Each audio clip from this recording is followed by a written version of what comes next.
حضرت ابن عمر رضی اللہ تعالیٰ عنہ سے مروی ہے کہ حضور صلی اللہ علیہ وسلم نے اپنے صحابہ کرام سے فرمایا، یعنی جب وہ قوم سمود کے علاقے ہجر میں پہنچے،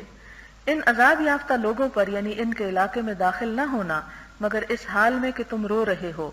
اور اگر تم رو نہ رہے ہو تو ان پر داخل نہ ہونا، کہیں ایسا نہ ہو کہ تم پر بھی وہی عذاب آ جائے جو ان پر ہوا تھا۔ یعنی آثار قدیمہ دیکھنے کے بارے میں قرآن پاک میں حکم ہے کہ سیروا فی الارض فانظروا کیف کان عاقبۃ المجرمین، کہ زمین میں چل پھر کے دیکھو کہ مجرموں کا انجام کیسا ہوا، لیکن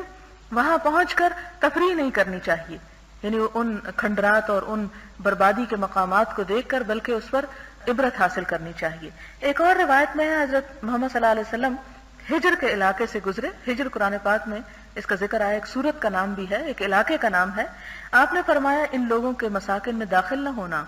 یعنی ان کے گھروں کے اندر مت جانا جنہوں نے اپنے آپ پر ظلم کیا، کہیں تم پر بھی عذاب نہ آ جائے جو ان پر آیا تھا، مگر اس حال میں کہ تم پر گریہ تاری ہو، یعنی روتے ہوئے داخل ہونا، اگر ہنستے کھیلتے اور غافلوں کی طرح داخل ہوئے تو کہیں تم بھی نہ پکڑ لیے جاؤ۔